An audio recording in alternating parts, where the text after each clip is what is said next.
Let's focus now on lockdown here in South Africa. The South African Medical Association, or SAMA, says calls for a harder lockdown are actually counterproductive, as it won't achieve meaningful outcomes in the fight against the coronavirus. Let's welcome to eNCA Dr. Angelique Coetzee, chairperson of SAMA, joining me this morning. Dr. Coetzee, good morning to you. Thank you for your time. This almost goes against what most South Africans have learnt about lockdown. This is how we're going to keep everybody safe. Why is it believed that a harder lockdown could be counterproductive and not meaningful? Certain individuals and organizations are saying that. Good morning, and a good morning to all the viewers out there. And from SAMA's side, we feel that an increase in the lockdown or stricter lockdowns will not help us at all. And the reason for that, or one of the reasons for that, is because we are currently in the midst of this pandemic, seeing the numbers rising, and it's not rising strictly because people are sitting together. That's part of the reason, but it's rising because this virus is extremely contagious, and stricter lockdowns, like not going to work, will bring the economy down. We cannot afford it. If you go and look at the lives lost against the economy and the millions and billions that we are losing on a daily basis, and that effect on the average person out there, it's just not worth it. In the end of the day, as I've already said, this virus is out there. It's already spreading. We're not going to curb it by stricter restrictions. It will help if we all stay where we are. Those of you that can work from home, work from home.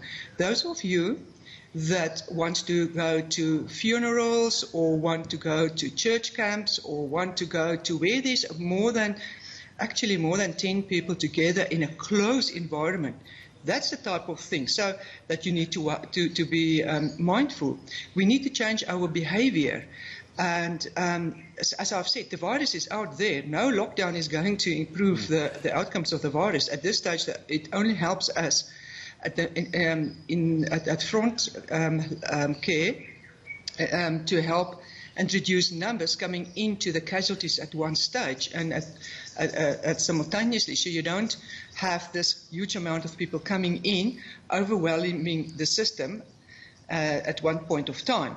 Dr. Coetzee, forgive me for jumping in, and I think many people will agree with you, especially from the economic perspective, about the kind of damage that another hard lockdown can bring about. Is the lockdown not in place because, simply put, South Africans aren't behaving? This is the problem. In an ideal world where everybody listened and you weren't having social gatherings and you did exactly what you're advising, no more than 10 people, what the health department is advising, yes, but South Africans simply aren't listening. So isn't this South Africans just getting the hard stick from the president because we don't know how to listen?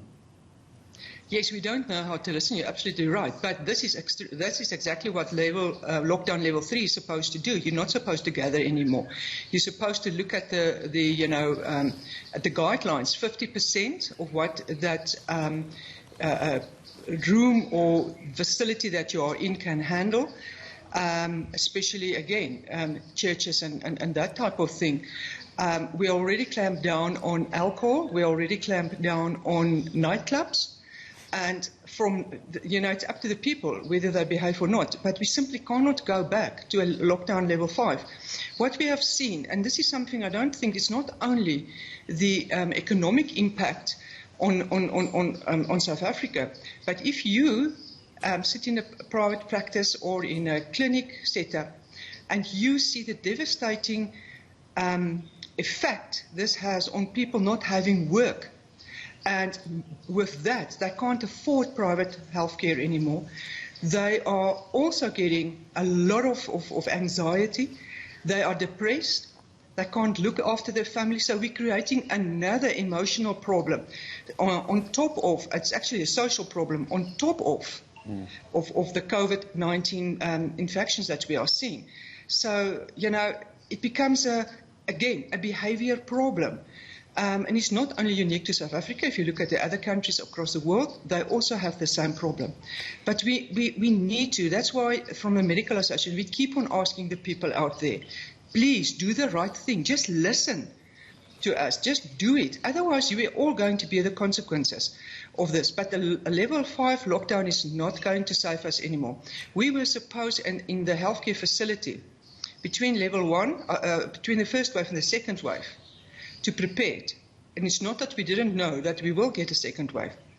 So if the preparations was a failure, we cannot also blame the rest of South Africa for that. And if the rest of South Africa is not listening, we cannot also blame the medical fraternity for not being able to cope. It is a huge problem. It's a social problem. And I can't see it being addressed. Dr. Coetzee, just a final question to you before I say goodbye to you this morning, and I think many people are agreeing with you about the kind of pressure it's putting healthcare workers under. Your organisation also saying focusing on vaccinating healthcare workers and strengthening health facilities is more sensible right now than potentially the lockdown. But the problem is right now we're still waiting for the exact dates of vaccinations, and as far as strengthening health facilities, that's an argument that goes years back, long before even COVID-19 was an issue. That's simply not an easy fix, is it? A final question to you.